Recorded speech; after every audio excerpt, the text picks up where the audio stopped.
Now welcome to the stage, Adam Grant and Malcolm Gladwell.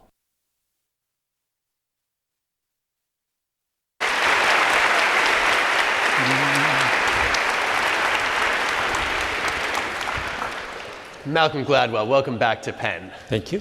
Thank you. It feels like you speak here often enough that we should give you professor status.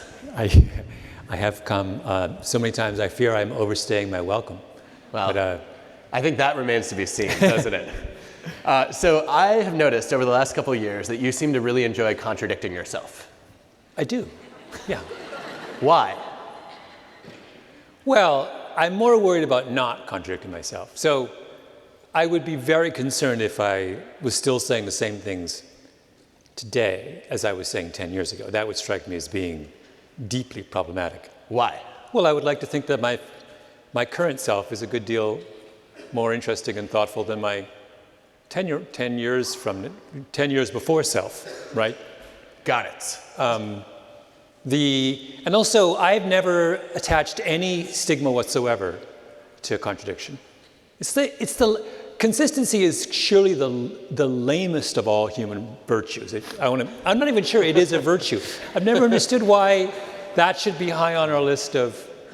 I mean, and even the phrases like so and so talks out of two sides of their mouth. So, I mean, is that so wrong?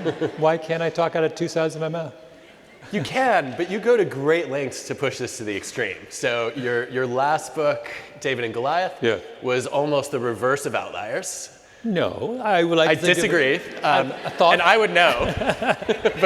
but let me make my case first, okay. And then you can tell me why I'm wrong. Okay. So Outliers was about cumulative advantage, and David and Goliath, I think, was about cumulative, in some ways, disadvantage. Yeah, okay, fair enough. Right? Yeah. I rest my case. Why do you think they weren't opposites, though? Well, they were I thought that David and Goliath was a gentle corrective to the excessive enthusiasm that greeted Outliers. So I was like, and then sometimes when you write something, you're like, am I sure? And so you want to kind of go back and noodle around a little. And because, even the most thoughtful of observations contains an opportunity for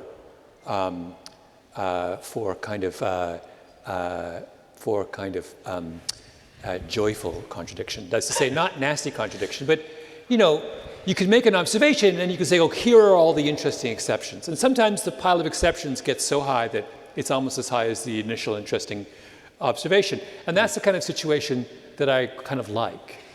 Okay, so you found yourself in a new one of those now. So I read Talking to Strangers and felt like this is kind of the reverse of Blink in many ways. Well, now, interesting you should say that. This is one case where I don't believe I'm contradicting myself. Why not? Because what is the last story in Blink?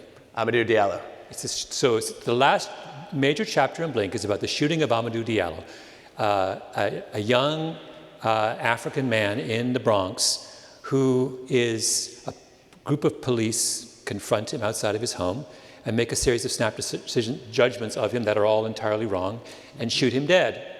Okay, what is the opening story of Talking to Strangers? The story of Sandra Bland, a young African-American woman who's pulled over by a police officer who makes a series of catastrophically bad decisions about her and she ends up dead. I think of this as a continuation. This is part 2 of Blink. This is a sequel. This is a sequel. So Blink was a kind of journey through snap judgments that began with, well, when are they good? And then slowly began to kind of explore the notion that actually they're only good in a very, very limited set of circumstances, and they're mostly kind of troubling. And by the way, it astonished me how few people, and this maybe is a tribute to how badly that book was written, how few people understood what I was doing with that book. Like actual serious professors of psychology. I was once on a train to Boston and I sat next to a neuroscientist. So with all due respect to what you do, Adam, the neuroscientists are way up there, right? That's where your high IQ guy goes, right? So I'm sitting next to a neuroscientist. I have so many thoughts right now. And he says to me, nice guy, I won't say which one he was, we're chatting. I didn't know the guy. He said, happened to be sitting next to a neuroscientist. he's like, yeah, I really disagreed with your book, Blink. I read the first chapter, and I was like, I can't go on. I said, well, the argument evolves. And if you finish the book, you might have a more thoughtful understanding of where I was going with it. Are you in the habit, of like reading things in, reading 5% of something and thinking I mean, have you ever read a novel and said, a thriller, and read the first 10 pages and say, I can't tell who did this murder. I'm like throwing the book out. Well, I'm sorry. You might want to finish the book before you reach that conclusion. I wasn't this nasty to him, but I was struck by the kind of, maybe I should have done a better job of telegraphing. I mean, if neuroscientists can't figure out what I was doing in Blink, what hope is there for the rest of us? I think you're giving neuroscientists a little too much credit. So when I go to understand human behavior, I do things like survey people or run experiments or talk to them, and then I have to figure out what cues are reliable and which ones aren't. They take a picture. Yeah, inside your brain, right? Right? Which is I get super excited about the picture and like draw all kinds of conclusions. It is the kind of Instagram of science, isn't it? That's what neuroscience is. It's like the literal Instagram, yeah. And they don't, when they peer review papers, they just do likes. Just how many likes did your CAT scan get? I think there are more often dislikes, but I take the metaphor. I'm joking, by the way, for the neuroscientists in the audience. I really am joking. I am curious though. So I buy that this was a sequel, but it does, a lot of Blink was about the surprising ways that our snap judgments are accurate. Yeah. And after reading Talking to Strangers, it's very clear that you've been scared away from the whole idea of thin slicing. So what happened to change your mind? Well, the science got better. There's been a lot of really interesting science since I wrote Blink. So Blink comes out in 2004. It's 15 years later. And in that 15 years, I feel like, so here's one of the central things in which I have done an about-face between those two books is, in Blink, I was quite taken with this notion that the face, this idea, Darwinian notion originally, and then one which popularized by Paul Ekman, the notion that facial expressions were a universal and reliable cue to the way you feel in your heart. So the emotions in your heart are represented on your face as a billboard for the heart, right? That's an idea that Darwin puts forth and then is kind of popularized and becomes a consensus position in many ways in psychology for many years. And then in the last 15 years, a whole series of people have started to say, now, wait a minute. And so this book is very much taken by the people Blink was very much taken with the original consensus, and this book is like, actually, now there are all kinds of people who are saying, wait a minute. And my favorite, can I tell my favorite? My favorite study on this one is, and this is a German study, and it could only be a German study, just so you know. So these Germans, two German psychologists, conduct a study where they lead you down a long, narrow corridor into a room where you're asked to read a passage of Kafka, of course. Right? It was either Kafka or Nietzsche. They were like, well, which one? There's no other possibility in a German psychological study. I'd quit the study right there. But, that's right. Yeah. But they continue. That's right. You read the passage of Kafka, you answer a series of questions, and then they say you're free to leave. So you open the door to go back down the long, narrow hallway, only it's not a long, narrow hallway anymore. They have removed the partitions that made the hallway, and now it's a big open room with the walls painted red, a single light bulb hanging from the ceiling in the middle of the room, and on a chair below the light bulb is sitting your best friend, looking at you balefully, right? And the question is, what do you do when you see this? You've just been reading Kafka, you think you're about to go home, and all of a sudden it's, whoa, right? So the first thing they do is they ask you, after you like go, whoa, what are you doing here? They ask you, well, how surprised were you on a scale of 1 to 10? And everyone says, 8.5, 9, totally surprised. Then they say, what do you think your face looked like? And they say, well, my face must have shown surprise. I must have been this, right? Jaw drops, eyes go wide, eyebrows go boom. And then they actually videotape. They show you the videotape of your face.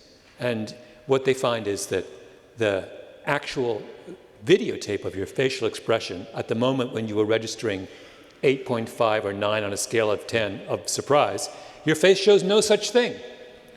Some people go, Some people maybe do a little bit of an eyebrow raise. A lot of people just let it look like, oh. So the idea that our face is a reliable cure to the way we feel is a fiction created in part by Hollywood and in part by Darwin, who spent too much time looking presumably at dogs or whoever. I don't know who he was using. Dogs reliably show their expressions. It was apes, but yeah. It was apes. Yeah. Wait, do dogs reliably show their emotions on their face?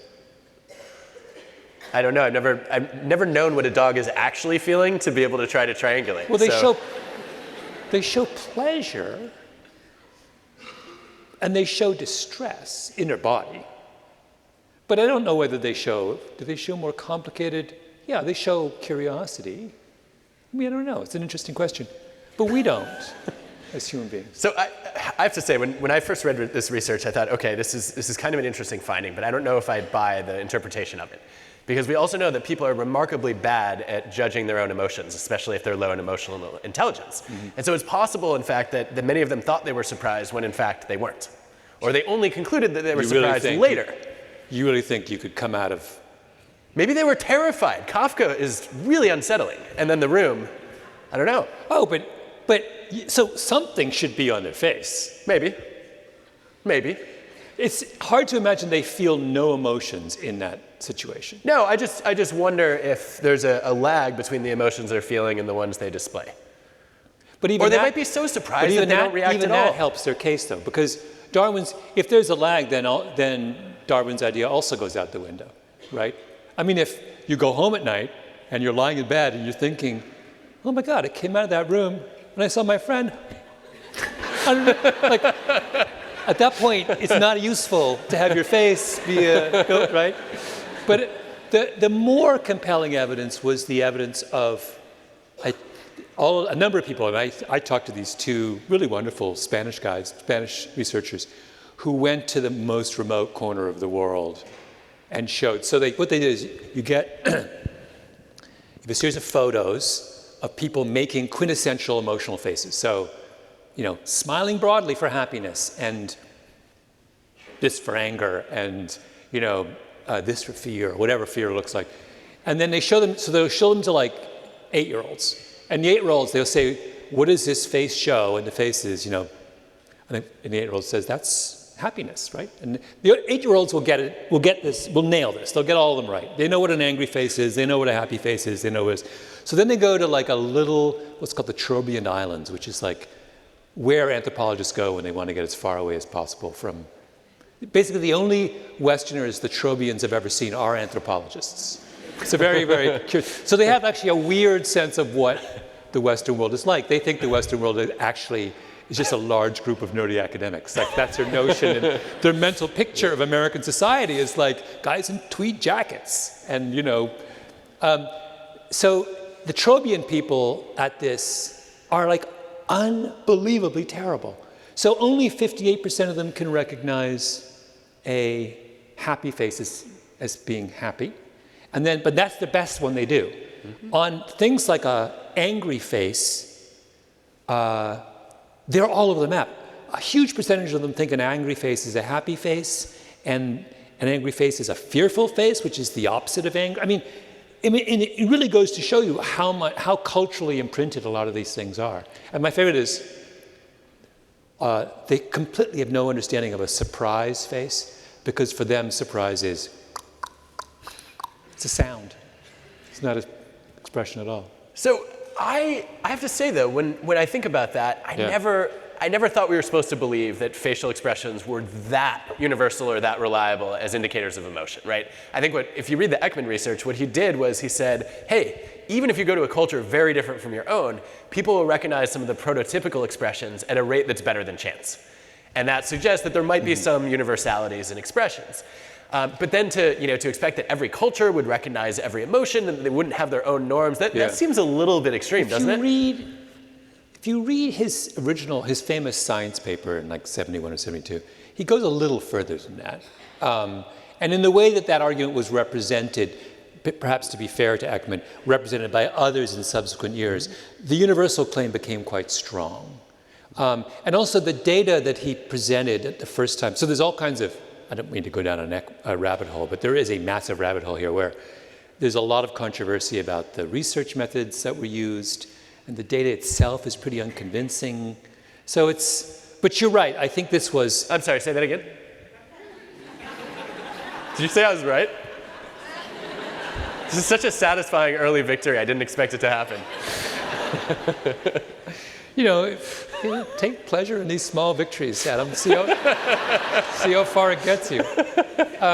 What was my point? Oh, the real issue is not what academics think, though.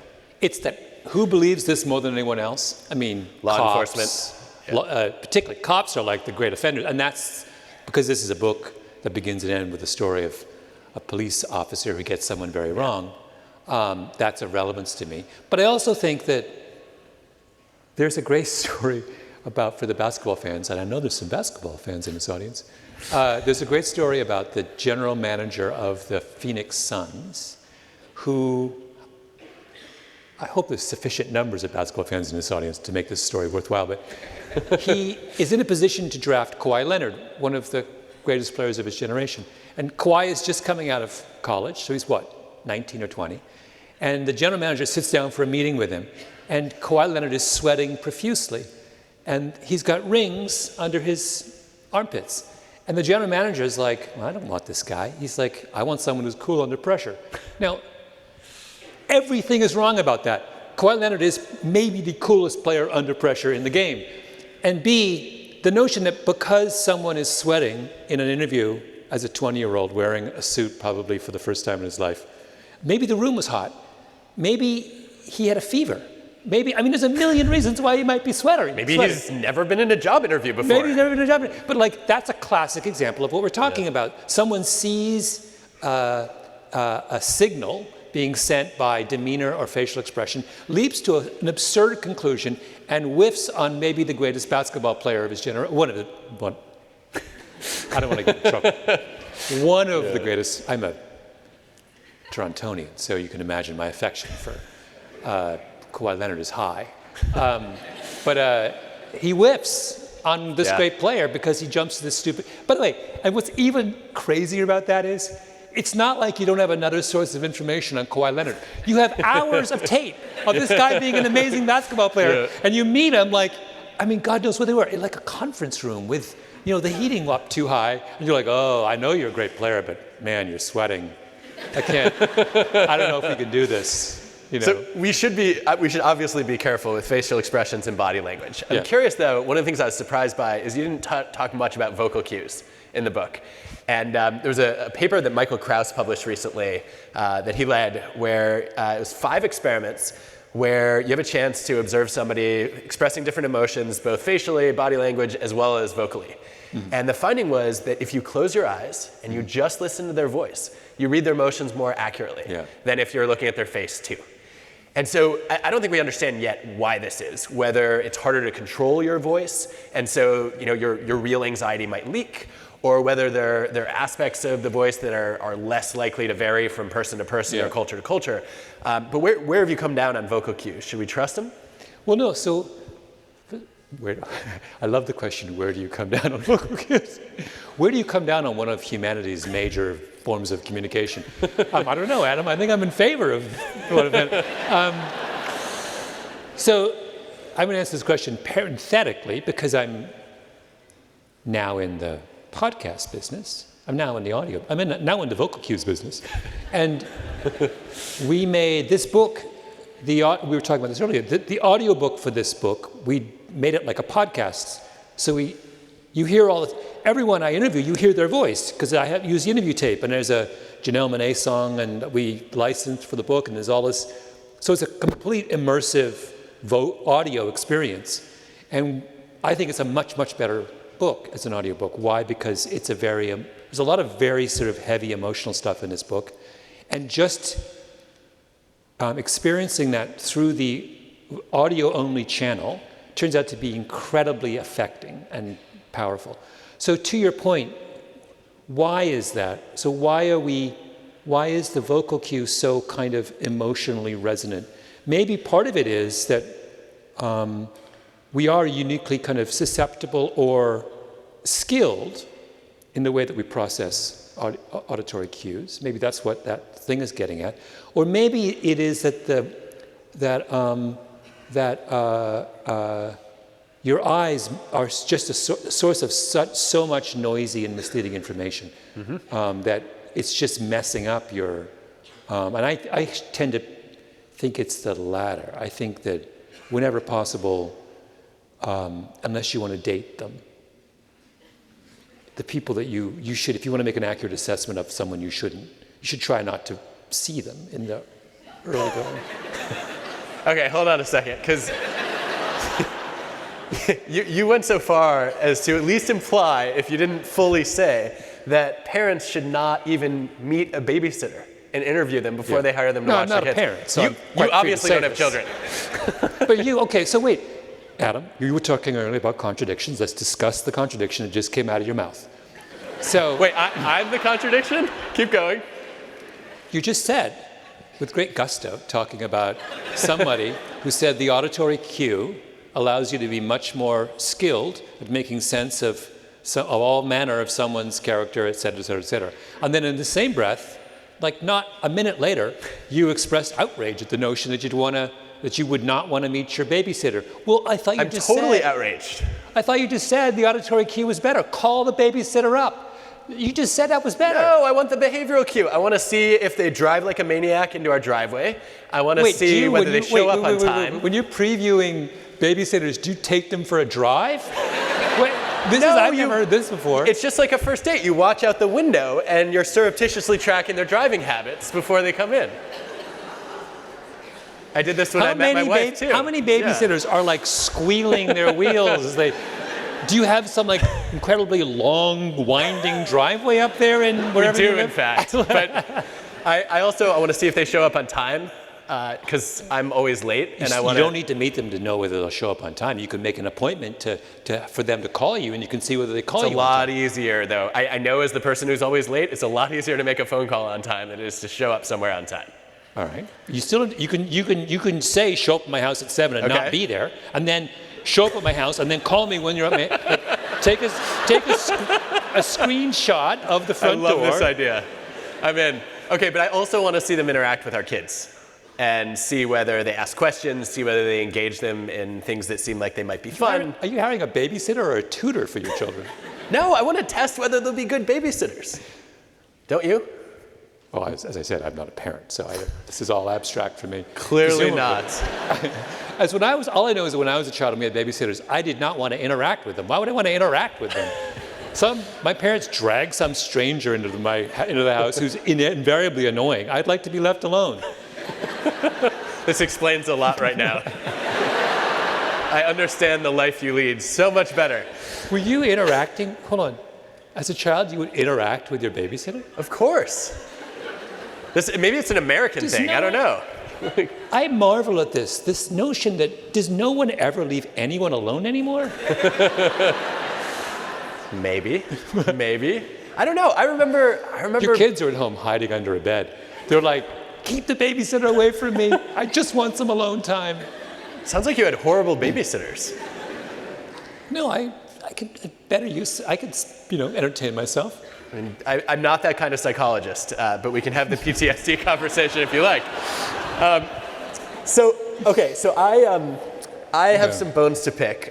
We can talk more about the book, but I know you wanted to talk about other things that we disagree on. So there's something that's bothered me ever since you wrote Outliers.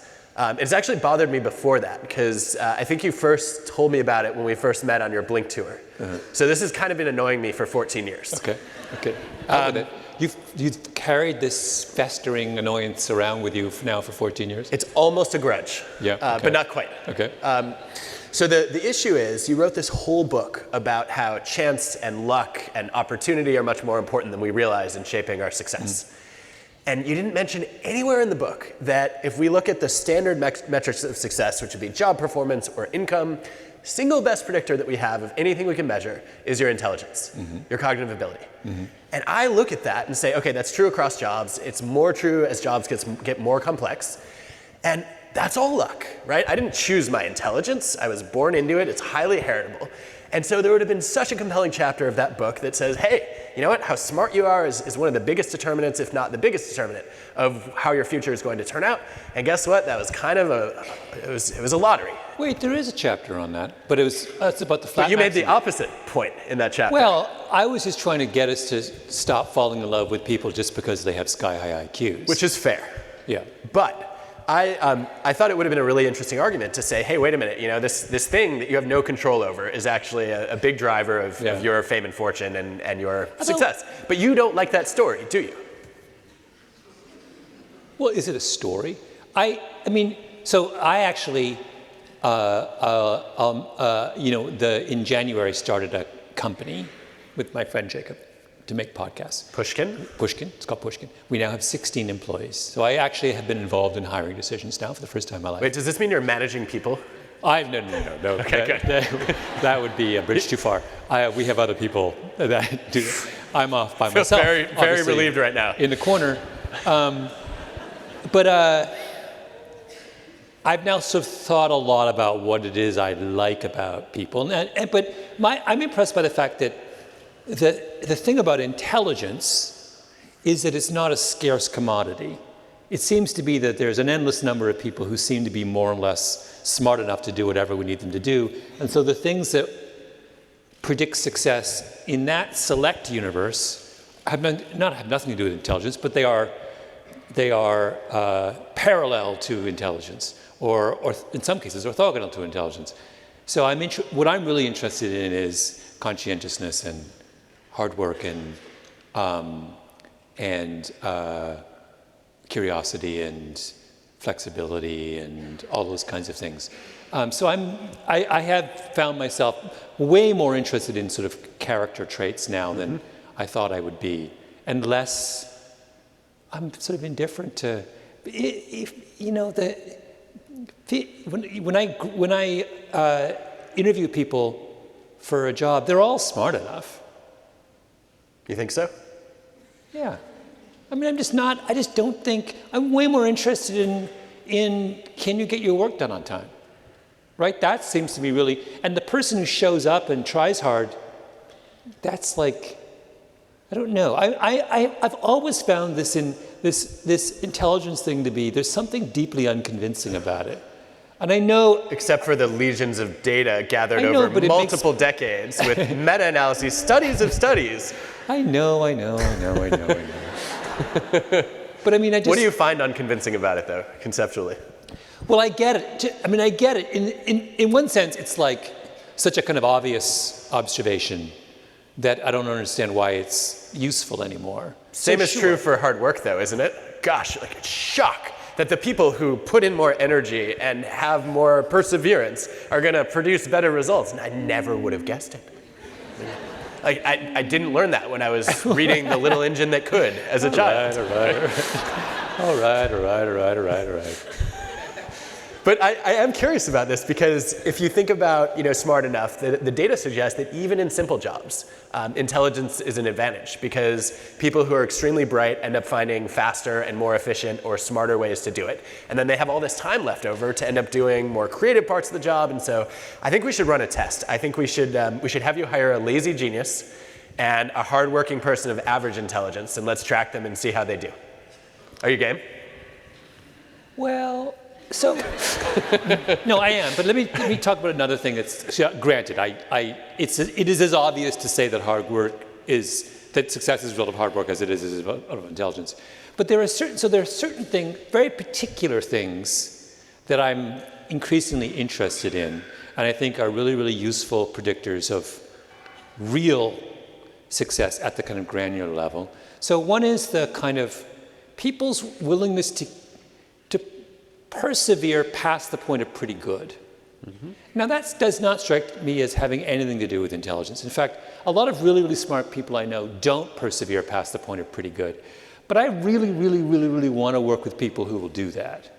I'm thinking of someone in my podcast company right now. I have no idea what her IQ is. I assume it's super high. I have no clue. It could be average. No, I've never gone down that path. What I do know is that she's insanely good at this thing of pushing past pretty good.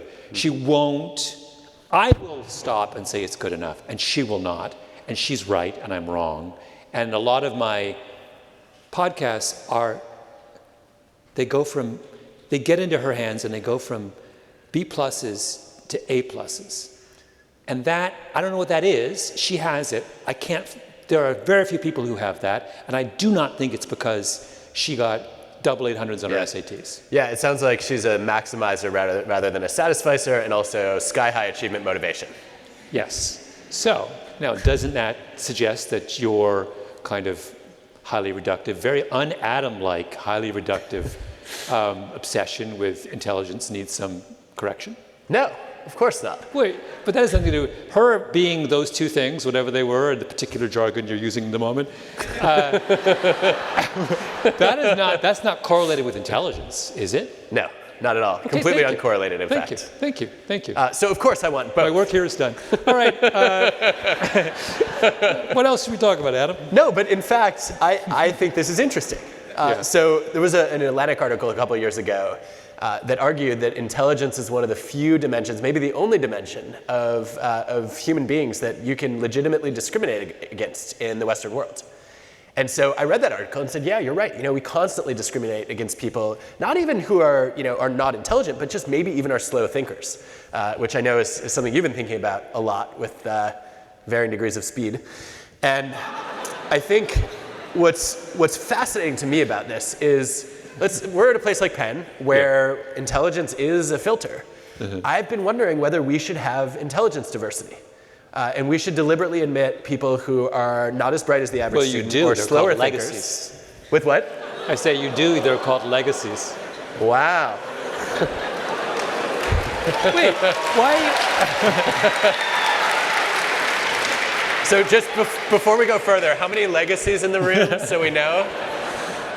All right, no one's willing to raise their hands.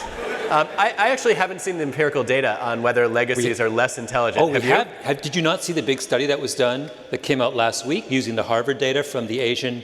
No, tell us. Oh, so this came out last week. There was a paper published because of the lawsuit filed by Asian American students against Harvard University on the grounds that they were being discriminated against in the admissions process.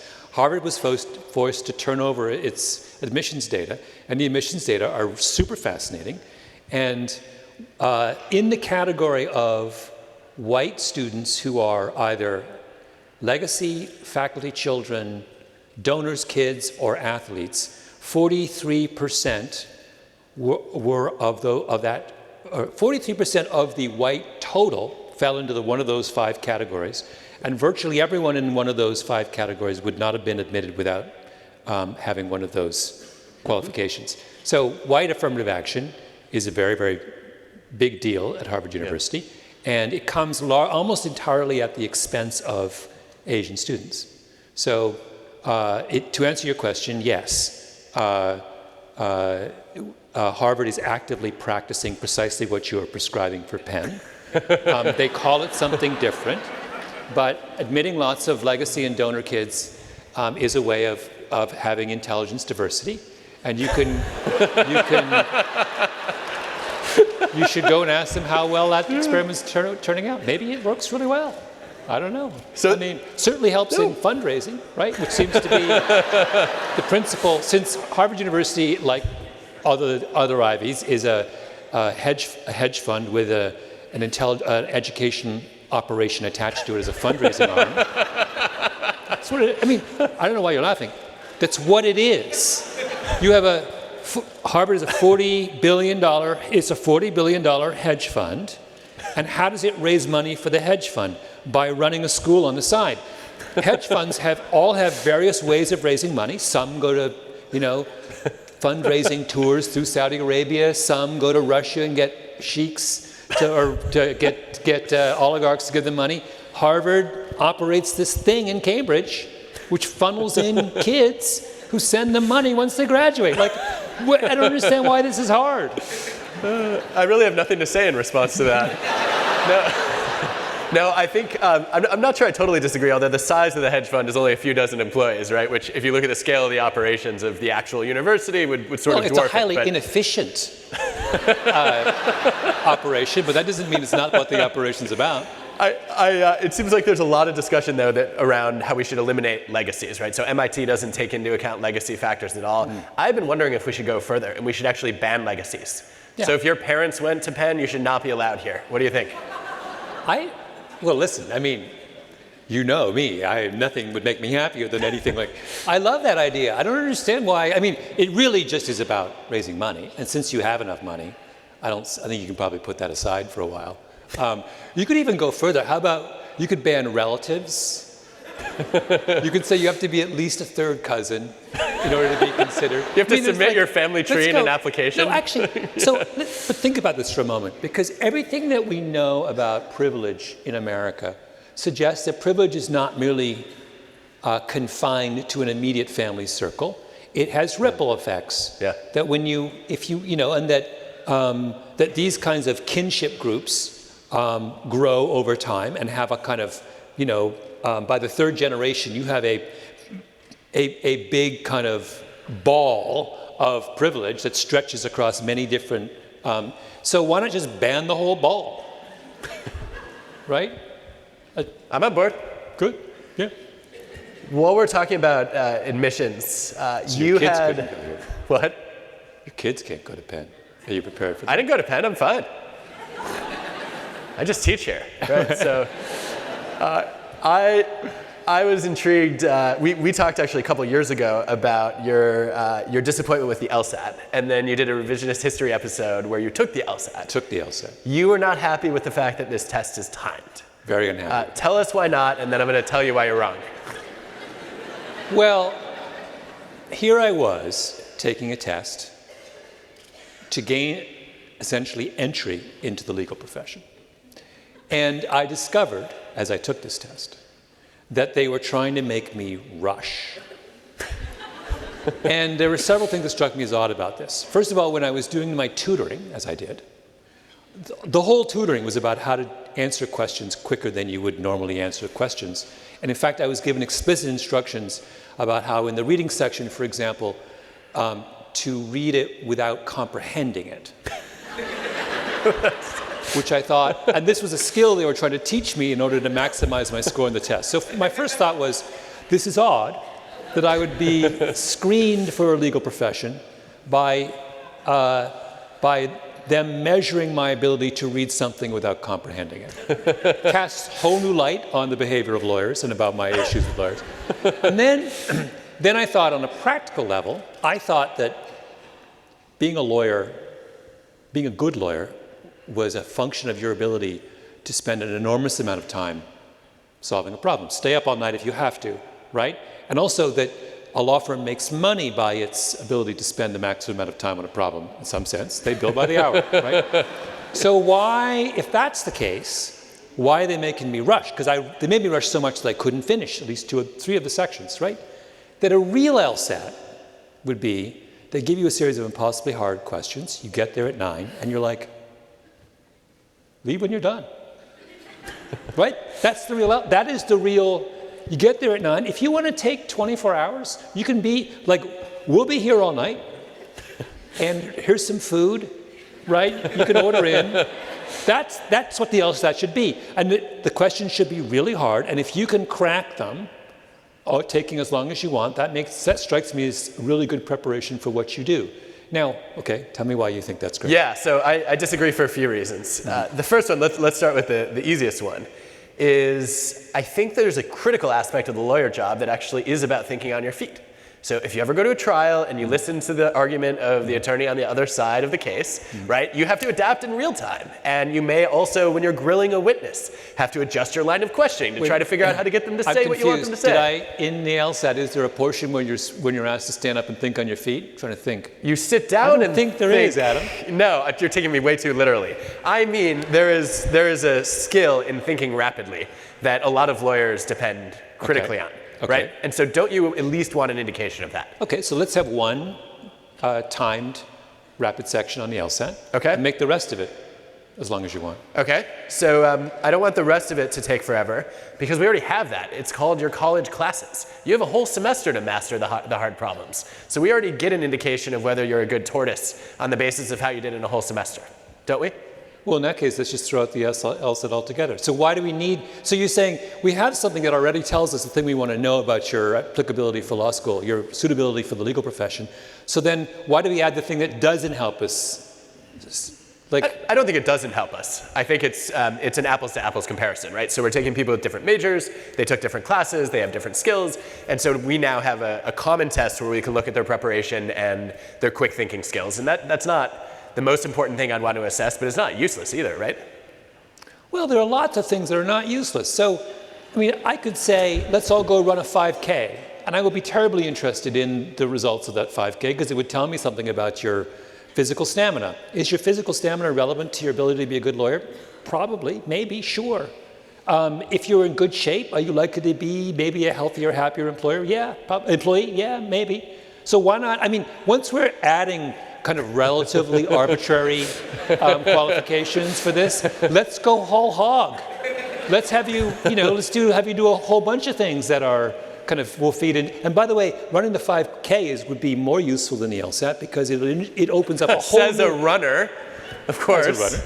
It opens up a whole new, it measures a whole new dimension. So the LSAT, the problem with the LSAT is that it is, in some sense, at its best, it is needlessly duplicative of the things we've already learned about you from your GPA. Not entirely, right? I think it's going to give us something about your reasoning skills and your problem-solving skills that aren't perfectly measured. You think that the GPA is independent of your reasoning? Not independent, but I don't think it's fully diagnostic. Maybe a pen. But where I went to school at the University of Toronto, my GPA was a function of my reading and thinking skills. But I don't know what you guys are doing. Are you like... Our measures aren't as perfect and consistent as we would like. Wait a second. Why are you standing up?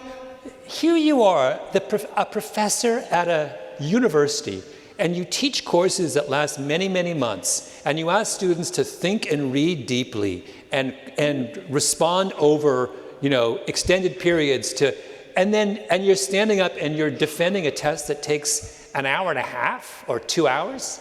I'm not defending it. Yes, you are. I'm just trying to stop you from killing it. But, I mean, what's in it for you? Like, why?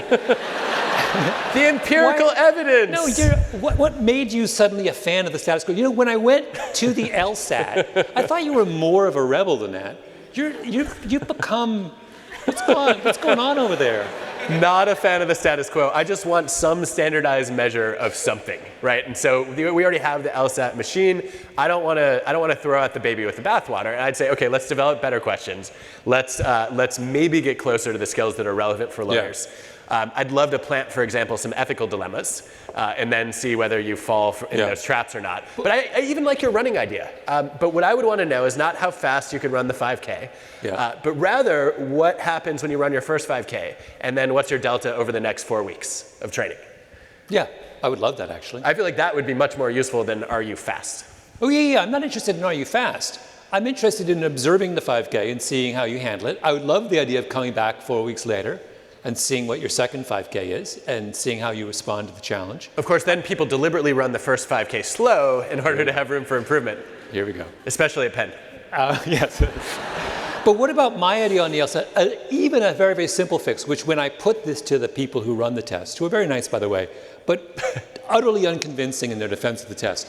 So I said to them, well, it's 5 sections, 35 minutes each. On the first section, I finished with loads of time to spare. And I wanted to I literally had 20 minutes left over after the first section. And I didn't understand why I couldn't use that extra 20 minutes to add on logic games, because on logic games, I was, completely clueless. And I could have used 20 minutes. And they were like, no, you can't transfer time from one portion of the test to another. I said, well, in the real world as a lawyer, I can do that. And aren't you interested? In fact, as a lawyer, I would do the things that I can do really quickly, and I would use that to buy time for myself on the things that I need more. That is a sign of a rational, well-prepared professional. But they're completely uninterested in that. So they're interested in the person who has 5 tasks as a lawyer, arbitrarily divides them all up into equal, I'm going to do 1 hour for my Supreme Court brief, 1 hour for lunch, 1 hour for reading the paper, and that is essentially what they're saying. I'm like, well, I guess it's good enough. I'll send that off to the Supreme Court. I'm off to Wendy's now for like a fried chicken sandwich. Like, this is just absurd. And here's their response. Their response is, well, we can't do that because, and then they go, it's all about, because they don't want to, one of the 5 sections of the test is a experimental section that they use to test out new questions. And so it's very important for the experimental section for it to be timed. And so if you could transfer time among them, they would have to make that for only the non-experimental sections, and so you would know what the experimental. I mean, it's just absurd. Basically, it's all about making their own lives easier. How about we have 2 experimental sections, and then you can transfer time between them? It seems very simple. It seems very simple. No, I think that makes a lot of sense, surprisingly. And so I want to shift gears a little bit. So there are some other revisionist history episodes that I listened to and had some strong reactions to. That I want to push you on a little bit. So one that you did that I found riveting was on the birth control pill. John Rock, was that his name? You made a case that because he was Catholic, he had to abandon his principles. Can you quickly summarize that case so I can destroy it? Wait, he had to abandon his principles. What do you mean? I don't know, you said it. That's not what I said. I said that he was. So this, for those of you who didn't listen to this, this is an episode I did about a guy named John Rock who was a fertility doctor. He was a famous fertility doctor in the 30s and 40s and 50s. And he collaborated on the invention of the birth control pill. And he was, at the same time, a devout Catholic. And it was his great desire to have the Catholic Church approve the birth control pill. And he tried very hard and came very, very close to getting the church to approve the birth control pill. And what I was trying to describe was, the broader point I was trying to describe was, what is the way that one ought to dissent? Which is one of my, I'm fixated on this issue. I don't know why, but I keep coming back to it again and again and again and again and again. When you are part of a community and you disagree with the community, what is the appropriate way for you to register your disagreement? And so he had a number of options. One was to leave the church. Another was to convince the church. And at the time, it was a long shot to believe that the Catholic Church has a long history of being opposed to contraception. But Rock makes this very complicated, in some sense convoluted, and also in some cases sense kind of genius argument as to why you could fit the birth control pill into existing Catholic teaching. And the Pope comes this close to agreeing to it. And I love the fact that he made the effort. So it would have been the easiest thing in the world for him would be to say, the church is just being stick in the mud. I'm going to abandon the church and let's just sell this thing the way we want to sell it. Instead, he sort of stayed and fought. And I then had a conversation with someone here at Penn. So there's a guy here at Penn who is doing equally groundbreaking research on new methods of contraception. And he was describing something that he and others are working on, which essentially is a pill that a woman would take, which would, it would freeze her eggs inside her body. It would basically stop your eggs from dividing. So you could take the pill at 15, and then when you wanted to restart the process of producing eggs at 35 when you were married, you would essentially have a full complement. So it's an even more elegant way of extending female fertility. It also happens to be an incredibly effective contraceptive because, of course, you can't get pregnant if your eggs are frozen inside your body. And so the question for him was, do we call this a contraceptive or do we call it a fertility drug? And he said he himself is Catholic. And so he said, I would like to call it it's a fertility extender that has as its unintended consequence that it's a contraceptive. And he thought, there's a chance the Pope would like this and agree to it. And that made him very happy as a Catholic. And anyway, my point is that approach, so both of those people approach their church with an enormous amount of respect. So as opposed to saying, I have fallen out of love with its particular teaching of the institution that I grew up in, so I'm going to turn my back on the institution, they instead went to extraordinary attempts to square what they believed with their institution. I just find that so beautiful. Yeah, so we'd call that tempered radicalism. Yeah. And I guess what bugged me a little bit was when you talked about how he needed to give up a little bit on some of his principles the way they were taught. I was like, no, he doesn't need to give up on principles. He's living a different set of principles, which had to do with the way that he was taught to try to save existing human lives, right? And trying to work those into the church. But I don't actually think we disagree on this one, so let's move on. Oh, we do. Although I'll say one other thing about him, because that episode was part of this big love affair with Catholics that I had in this season of revisionist history. And the thing about Catholics, the Catholic Church that non-Catholics, such as yourself, may not understand, is that the Catholic Church has an extraordinarily rich tradition of internal debate. So it looks from the outside like it's this rigid hierarchy where everything's coming down from the Pope and there's no room for disagreement. In fact, the Catholic Church, if you're on the inside, is all about disagreement. They're just cardinals and bishops and theologians are constantly wandering off the reservation and arguing with each other. And so it's this really interesting model for how debate and dissent works in the context of an organic community. It's actually the opposite of what we think it is. We think it's not a model. We think we have to deviate from that if we want to have a rich and heterogeneous society. But in fact, no, the Catholic Church is a pretty good model in many ways. Even where the devil's advocate came from. Yeah. So one of the things that you did with the Jesuit tradition was you introduced this idea of casuistry, which I thought was brilliant. And I'm not going to spoil it for the audience. You should all listen to this episode. You applied the concept in a really interesting way to sports. And you basically, I think if I heard you right, you landed at saying we should continue banning performance-enhancing drugs, but performance-restoring drugs should be fine. Yeah. Well, what I wanted to do, so the Jesuit tradition of casuistry is all about trying to resolve difficult moral dilemmas, new moral dilemmas, without resorting to principles. And so what you do is you find a case that you agree with, and you have a new case, and you say, well, I don't know how I feel about it. So what you do is you take an existing case that you agree with and an existing case that you disagree with, and you see, well, is it closer to the one or the other? So in this case, I was talking about PEDs, and I said, Barry Bonds, that's the wrong, he clearly did something wrong because he takes PEDs and totally distorts his body and turns himself into something new.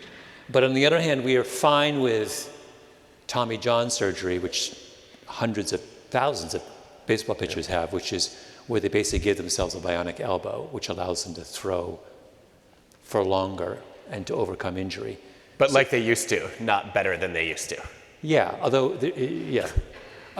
So there's two cases. One is where we're using an artificial means to restore our ability, and one is an artificial means to transform our ability. And so I think the issue with the PED is, which of those two things is it doing? There was a big controversy in the NBA. There's all this sort of controversy over, people don't talk about it much, but clearly there are the temptation if you are an athlete and got injured to go to Germany. Going to Germany is like code word in professional sports for getting access to all kinds of really interesting new treatments. I don't have a problem with that. I feel like going to Germany is fine. I do have a problem with someone who uses a PED to, like I said, to transform themselves into something other than what they were. But recovery from injury strikes me as something that we should embrace every measure possible. I don't understand why there is this weird notion that just because something is a product of pharmaceutical ingenuity, we can't use it to recover from an injury, right? That seems crazy to me. Yeah, I found that convincing. The thing that I started to think about more that left me wondering, though, was why should we stop at performance restoring? So I, as a kid, wanted to make the NBA. You start high school less than 5 feet tall, you feel like it's probably not going to happen. Yeah. And so then you start to wonder, well, why should I only be able to restore myself to my natural ability? Why shouldn't I be able to take growth hormones to become as tall as Elton Brand? Or why should I not be able to be as fast as any of the players that I looked up to? How do you know where to draw the line on that? And why is it fair then to give some players their natural genetic advantages? Yeah. Well, we're about to, this is all going to happen, right? With all these recent advances in gene editing and such, people are going to be trying at least to engineer these athletes. The athletes are the first place we're going to do this. So we're going to have to sort of deal with these things sooner or later. It may be the case that we may need to kind of put a fence around a lot of athletic arenas and say, and ask ourselves, what is interesting to us about athletic competition? Maybe what's interesting to me about watching a basketball game is the knowledge that I am watching people exactly as they were born to be, and not as they were, or maybe not, or maybe I'm like, actually all bets are off. But also there's another interesting, which is like, so I had a really fascinating discussion with some guy about the notion of recovery, and he was talking about LeBron James. And he was saying he'd been part of some study of LeBron, and LeBron, the thing that distinguishes him from other basketball players is that he recovers from exertion much more quickly. So you can measure suppose we have a scale of 0 to 100, and 100 is you are perfectly recovered, and 0 is you are completely depleted. So you play an incredibly exhausted game, and you're at 10.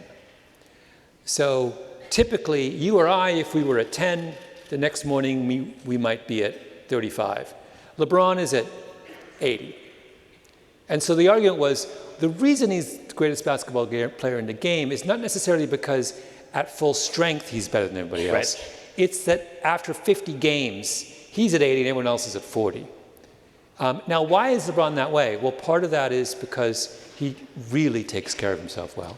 And part of that is that genetically he's built that way. But then it raises the question, so what if we developed, interventions, complicated interventions that allow more players to recover as quickly as LeBron? Yeah. Do we want that? And that gets super interesting, because part of what's fascinating about LeBron is the notion that you are watching someone who is, has been gifted by God with two things. One, a natural ability to recover, and two, the discipline. A lot of it is the fact that LeBron gets more sleep than everybody else, right? It's just, he is You might need to say that one again for this audience. He is maniacal about sleep, and sleep is the single most powerful determinant of your ability to recover. And a lot of other guys, believe it or not, in the league, in professional sports in general, may pay lip service to sleep, but don't understand that it is right? So I'm interested in the fact, part of what makes him interesting is that he's the guy who takes sleep seriously. And I'd hate to kind of remove that from consideration. Yeah, well, I think your argument, if I can put it in psychology language, is that it's not his maximum performance that makes him great, it's his typical performance. And I think that's actually true probably for most people. I wondered, you did another episode on rules for life, where you claimed you had a lot of them, but you didn't release most of them. Would you add this as a rule for life, and can you give us some of your other rules for life? Add what as a rule for life? This idea that it's better to be consistently good than intermittently excellent. Oh, I hadn't thought about that. I like that. First of all, I hadn't thought about this difference between your optimal performance and your average performance and typical performance. That's actually a really lovely little concept. Wait, so let's play with that for a moment. What does that mean exactly? So if I prefer your typical self to your optimal self, what does that mean in terms of our friendship? I don't think anyone would ever prefer the typical to the optimal. Are we friends, by the way? Yes. This is a very strange way of interacting as friends. But strangely, my favorite one. But no. I don't think you would ever want that, but I think that often in sports, and we do this when we hire too, in professional jobs, we want to see how good they are at their best. And then we choose the person who's able to make the longest, let's say the longest drive in golf. I think in football, it'd be the quarterback with the strongest arm.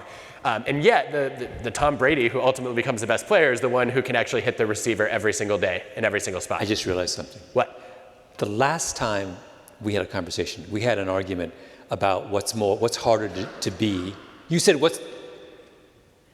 that you thought comedians had one of the hardest jobs of anyone. I said they were better psychologists, I think. But you said it's really hard to be a good comedian, and I said it's harder to be a good teacher. Yes. And you vehemently disagree with this. I did. But the way to resolve the disagreement is exactly this. A comedian is measured... I thought we already resolved it. No. You talk about things you still haven't changed your mind, really? Things that have been festering. This has been festering. But this is the explanation. We're talking, it's apples and oranges. A comedian is measured in terms of their optimal performance. They have a carefully rehearsed, time-limited performance, and that is how we come to understand their genius. A teacher is all about typical performance. You measure a teacher on their ability day in, day out to come in and keep an even keel. In the face of all kinds of provocation and exhaustion and what have you, they have to remain this consistent, calming presence in the classroom. So it is two profoundly different tasks. So the right answer is that both are impressive for very different reasons. It so happens that I valorize typical performance and you have an affection for optimal performance. No. Right? No, I think your whole analysis is right, except you're thinking about the wrong kind of comedians, which I was not clear about a year and a half ago. So the comedians I had in mind were two kinds of comedians. One were comedy writers who have to go and do it day in, day out. So I was thinking about Jerry Seinfeld and Larry David writing Seinfeld. And producing 200 episodes. We were talking about performance. Yeah, but that is their performance, right? Is to actually create the script. Yeah. And then the other was improv comedy, where you have to do it on the fly. And you get judged on every single idea that you make up. But improv is still optimal performance. It's not typical performance. It might be. Unless the improv lasts for weeks, in which case it's a whole different matter. Yeah, but I was thinking about aggregating somebody who's good at improv night after night. But wait, right? but you also something interesting about hiring people. So you're right, the job interview is measuring optimal, when in many cases we're interested in typical. Yes. So how would you change hiring for your department at Penn if you were interested in typical? Wait, I'm interviewing you here. What's going on? No, this is interesting. You're asking me questions? Yes. Tell me what typical hiring looks like if you did it at Penn. What are we hiring for? Faculty, staff? Faculty. So faculty hiring, we first read all their research papers. Yeah. And decide whether their work is interesting and rigorous and important. That's optimal. That's not typical. Yes. Although if we have enough of them, we're starting to move toward how optimal is their typical or vice versa. Yeah. And then we have them come in and do what's called a job talk, where they present on their new research to a group of faculty. And we interrupt a lot and grill them on their findings. And then we get a taste of how they handle criticism, of how they perform in front of an audience who's actually often tougher than our own students. Yeah. That's optimal, not typical? Probably, yeah. But then we also look at their teaching evaluations and their student feedback, and that I think is more typical. Yeah. Do you believe in student feedback? Do I believe in it? Is it a religion? What? Do you think it's useful? Oh, I find it immensely useful. I feel like I thought the data said it's not useful. Useful for what? I don't know that it's always accurate in gauging who's a good professor and who's not. So then, if it's not accurate in gauging who's a professor and who's not, in what sense is it useful? It's useful in that I get direct feedback about things to repeat and things to change. And so I feel like my students are my coaches. And I change my class every year based on what they tell me. What if the things they like about your teaching are not actually what's useful about your teaching? Don't know. I think that could be a problem. But I define usefulness in part in terms of what they like, because I assume if people are more emotionally engaged in the classroom and they find it more interesting, they're going to learn more, and that ultimately will make the class more useful. Yeah. Huh. My dad who's a professor, used to get terrible student evaluations. And he thought it was a point of pride. Because his point was my point. His point was, they don't like it when I challenge them. He's like, I'm sorry, I'm going to challenge them. Oh, I think my students love that. They challenge me back, is the hope, right? Yeah. But we also have a teaching award for that. It's called the Tough But I'll Thank You in 5 Years award. So this is my favorite thing from I got really into the teacher, that whole movement to do value-added, some kind of assessment of teacher quality. And there's all kinds of problems with it, and understandable ones. But one of the most fascinating observations was, and David Epstein, the great David Epstein, talks about this in his book, this study in his book, Range, was this notion that some of the really, really best teachers are ones whose effect on their student does not show up in the year that they're teaching the student, but shows up down the road. In other words, they're challenging you and giving you stuff that in the moment, actually, the effort that you take to make sense of this and incorporate it into your worldview sets you back. And then when you finally make sense of it 2 years down the road, that's when the teacher's effect on you becomes manifest. So if that is the case, then trying to measure, as we do, a teacher's value by observing the performance of the students in the year that they're in that teacher's class is deeply problematic. Oh, I agree with that. There was a Northwestern study a couple years ago which showed that one of the ways you can more accurately measure teaching quality is when you take an intro class with one professor and then you go into a more advanced class in that field, do you actually do better than in the advanced class based on the quality of learning that you had in the intro? Yeah. Which I think gets closer to what you're interested in. Yeah, yeah. But this goes to something else that you wanted to talk about, I think. You mentioned when we were walking on stage that you read an article about how the whole United States is Southern? So this is, I've been obsessed with this recently. So I first read this essay a couple years ago when I did a podcast episode on the Brown decision. And it is a African-American professor of history at Chicago called Charles Payne, who wrote this essay maybe 15 years ago called The Whole United States is Southern, which remains, I think, is the most brilliant, one of the most brilliant essays I've ever read. And it was, that phrase was something that George Wallace, the infamous segregationist governor of Alabama in the late 60s, once famously said. And what he meant was, and this is Payne's argument, was that the project of Southern white segregationists and racists during the civil rights movement was to personalize the discussion of racism. What they wanted to do was to make our attempt to come to grips with racism happen entirely along interpersonal lines. So their argument was, if only black people and white people can look each other in the eye and be nice to each other and be polite to each other and open doors for each other and do all those kinds of things, we'll be fine. That this is really about you and me getting along. And the reason they wanted to do that is that they desperately wanted to distract attention from the institutional response to racism, to segregation and gerrymandering and voter suppression and redlining and all the kind of... and the title, when George Wallace famously says the whole United States is Southern, what he meant was, we won. Our way of thinking about race has won the day. That we can distract everyone with arguments and little petty discussions about conduct such that they'll stop talking about institutional questions. So why does this come up for me? Well, my book, and we did come here to talk about my book, although we got distracted. My book only considers the question. The book begins and ends with the infamous case of Sandra Bland, right? The young black woman who's pulled over by a police officer. And I'm talking about the broader problem we've had with these encounters between African Americans and law enforcement. But I don't talk explicitly about race, or I don't talk explicitly about whether or not the cops who are confronting these African Americans are racist. That question is absent from the book. Why? Because I wanted to talk about this entirely along structural terms. I wanted to talk about what are the institutional mechanisms that create these fateful encounters between African Americans and law enforcement. I don't want to fall into the whole United States is Southern problem of saying, oh, that case is about a racist cop, because whenever we draw that conclusion, we think we're done. We're like, well, what are you going to do? Guy's racist. So sorry about that. Next time we'll do better. We say that, and because we keep saying that, this problem does not get better. This issue has been going on in this country, hundreds of years, right?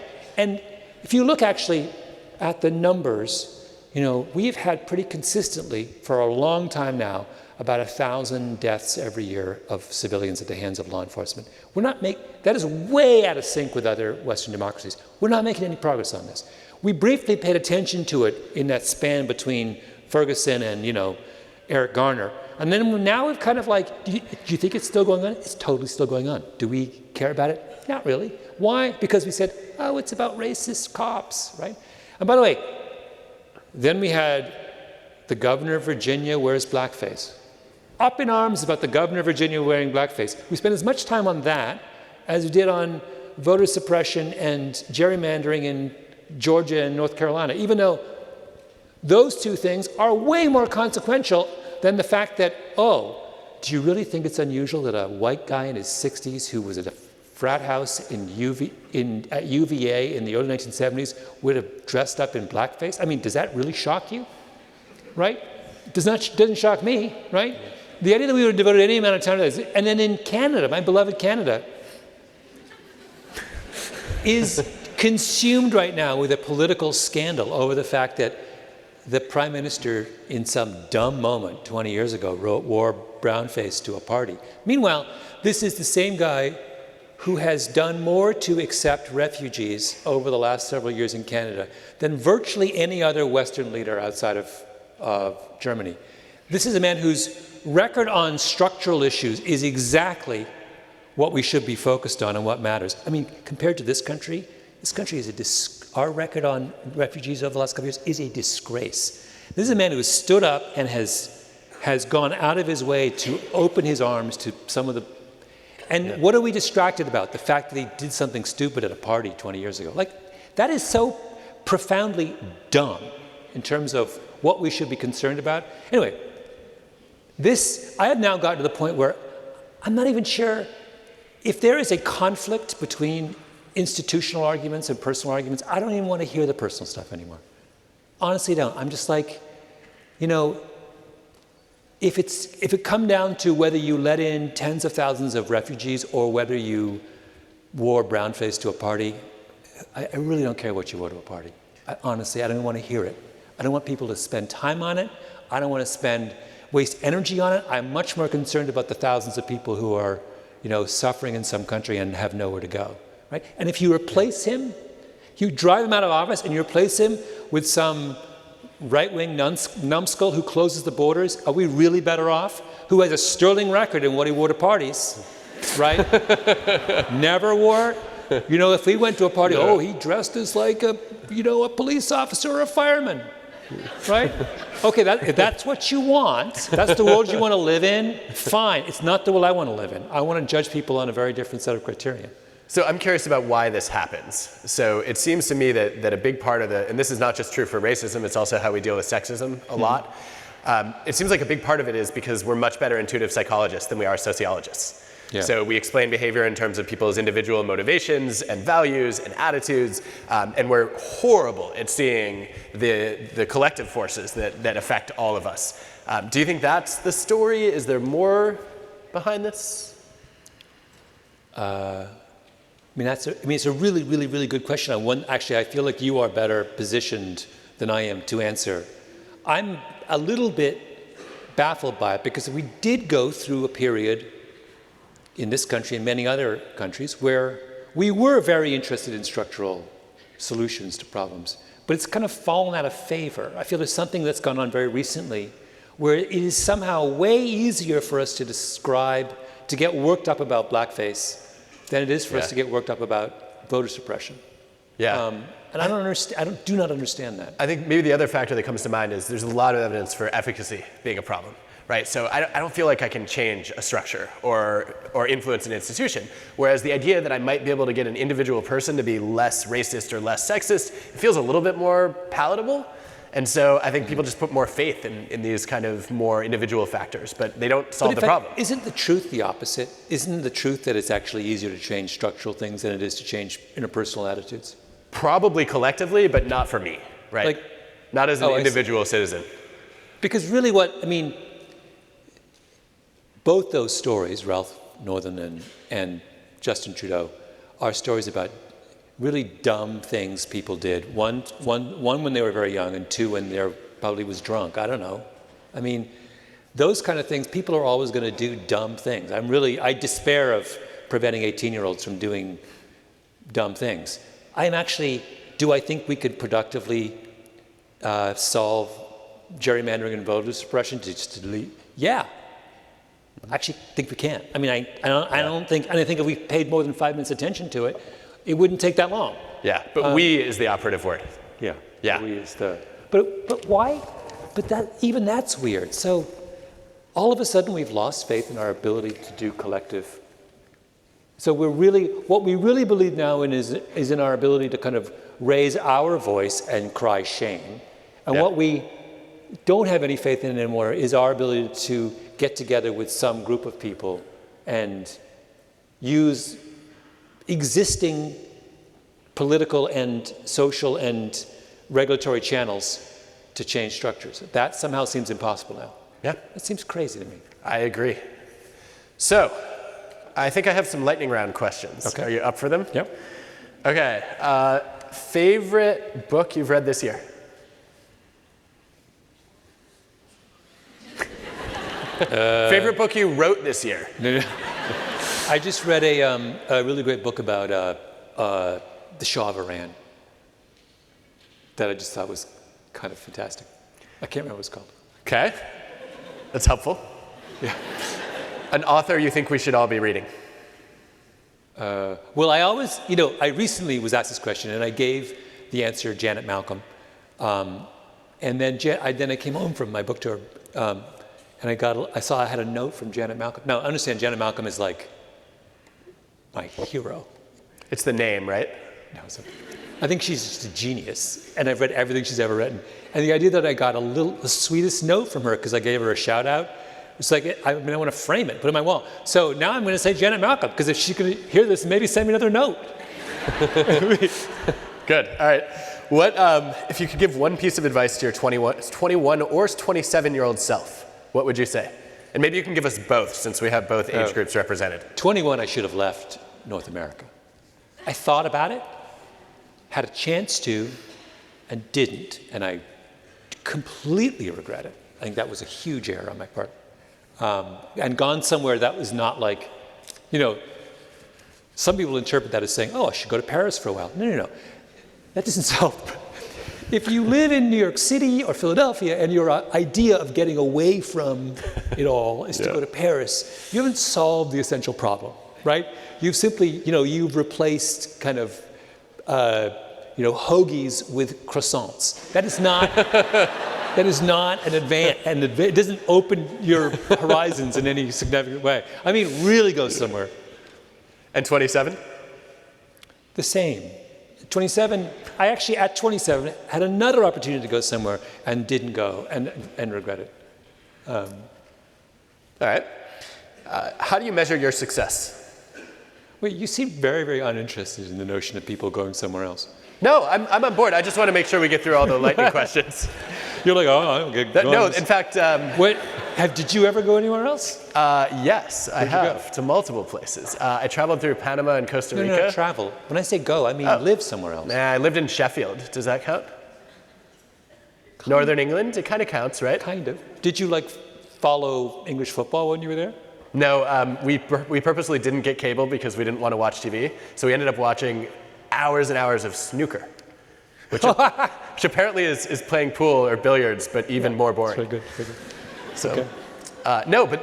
There's a Will Maddox and Adam Galinsky series of studies that you probably know showing that if you go abroad, it actually makes you more curious and more open to experience, especially if you go to countries that are different from your own.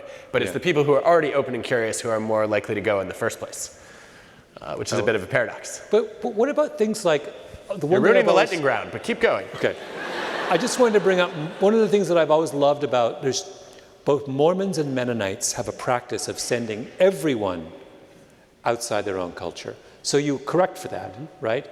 And both of those cultures are deeply conservative, but they nonetheless do the kind of thing that's most likely to enhance your curiosity and open your eyes. How interesting. Which I thought was, I've always thought is fascinating. Anyway, go on. We should all be subjected to that, I think. So the question was, how do you define your success? Define? Or measure it. How do you know if you're successful? If you can do what you want. Really? Freedom? Yeah. Not impact? No, it's about if you want to, no one's standing in the way of what you want to do, read, write, go. But you achieved that 15 years ago. Yeah, I was successful 15 years ago.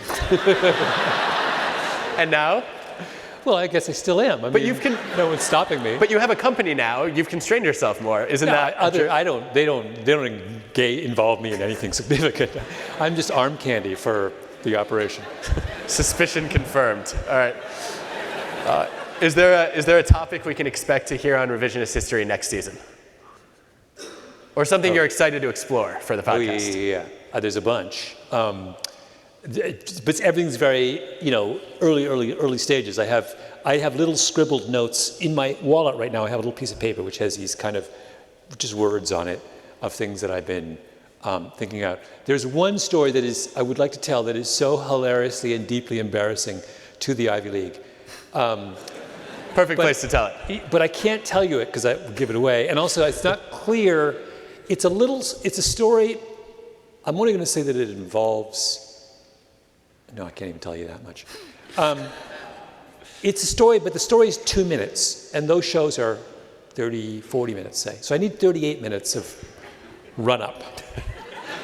And I don't know what the 38 minutes of run-up are, so I'm working on that. All right, well, stay tuned for that incredibly unenlightening answer. On a scale of 1 to 10, how doomed is Gen Z? Why do you think it's doomed? I don't. This is a student question. Oh, this is a student question.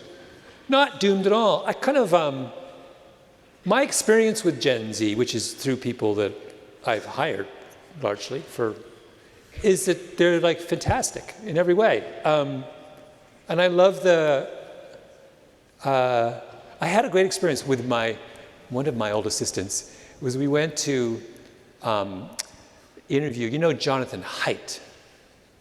The Righteous Mind. Yeah, he's at NYU, social psychologist. At NYU, who is very highly regarded, lovely guy, but he's one of the people who's most upset about how the epidemic of political correctness and such, and what are the other things he's worried about on campus has ruined. The coddling of the American mind. Coddling of the American mind, he's that whole thing. And I took safe spaces. Spaces. And my initial impression was he's taught for most of his career at places like NYU, and he's extrapolating from NYU. I mean, it may be the case that there's a lot of coddling of minds at NYU, which seems plausible to me, based on what I know about NYU, that some coddling is going on there. But it's not clear to me that that's true anywhere else, right? Like, anyway, so I went to see him, to interview him for something, with my Gen Z assistant. And we interview Jonathan Haidt, and he gives all these arguments at great length. And afterwards, we leave, and my Gen Z assistant turns to me and says, "That is full of shit." And I thought it was very, very refreshing because I realized that like a lot of it is just about terminology. That really the thing that's really lovely about, I think, this generation and makes it very different from mine is how deeply concerned people are about other people's feelings, which is the fantastic thing. Like that they think before they say something, they want to have a discipline of thinking first. What is the effect this thing's going to have on someone? Should I be careful in how I choose my words? What is the point of having a communication with you if I leave you feeling alienated, unhappy, upset? I mean, this is like, it seems to be win, win, win, win, win. But it so happens that some of the terminology that surrounds that offends white guys in their 50s. I mean, I don't know why why is that why should we get so worked up that white guys in their 50s are upset about the terminology used by 21-year-olds? Like, and my assistant had a great riff on this. He was like, Jonathan Haidt was getting very, very worked up about trigger warnings. And as he was talking, he's very, very charismatic and persuasive. And I was like, oh my God, trigger warnings. And then my assistant, Jacob, was like, well, if a teacher is teaching you something and the thing includes some material which might be, any teacher for all time, like going back, if Aristotle was teaching you something and that one of the things he was going to tell you about is a little bit upsetting or weird, he would say, by the way, the thing I'm about to tell you is a little upsetting or weird.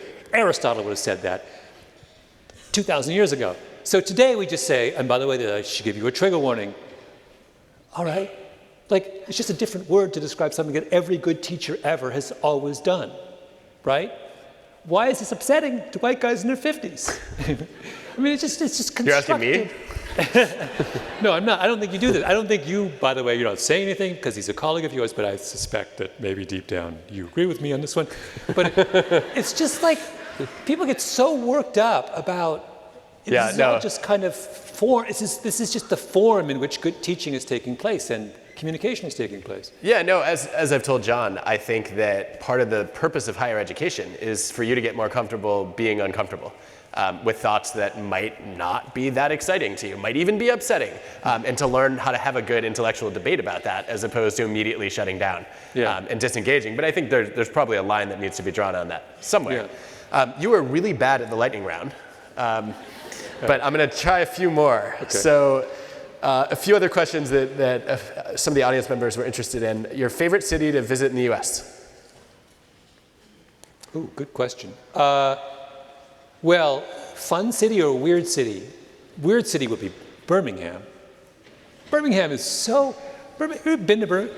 Birmingham is a city, sorry, I meant bad, with a mountain in the middle of it, and the white people live on the mountain. And the higher you go on the mountain, the richer the white people get. Literally, I described to you Birmingham. And every morning, the white people come down off the mountain to like go to work, and then black people go up the mountain to work in the houses of the white people. And it is the craziest. And if you talk to Birmingham, someone from Birmingham, you say, if they're a white person, you say, well, where do you live on the mountain? And they're like, well, halfway up. I'm like, oh, okay, that's how rich you are. Right? I mean, all right. But experiencing that, it's like you understand why it was so crucial in the civil rights movement, because it literally is a place, I mean, it's Johannesburg. They used to call it, in fact, it was famously the Johannesburg of the South, and you see it when you go there, and it's like, it's not intact in the way that it was intact in 1965, or 1960, but you understand, oh, why did Martin Luther King want to end up here? Because there's a mountain in the middle where all the white people live. Like, it's literally, anyway, I find it's sort of riveting to kind of drive around and see how historically this country kind of constructed southern cities. All right, last question. In one sentence, and before we do this, I want to thank you for joining us at Penn. It has been highly entertaining and also thought-provoking, as always. We have a group of students in the audience who often describe themselves as insecure overachievers. Mm-hmm. What is the one piece of advice you would most like to offer them?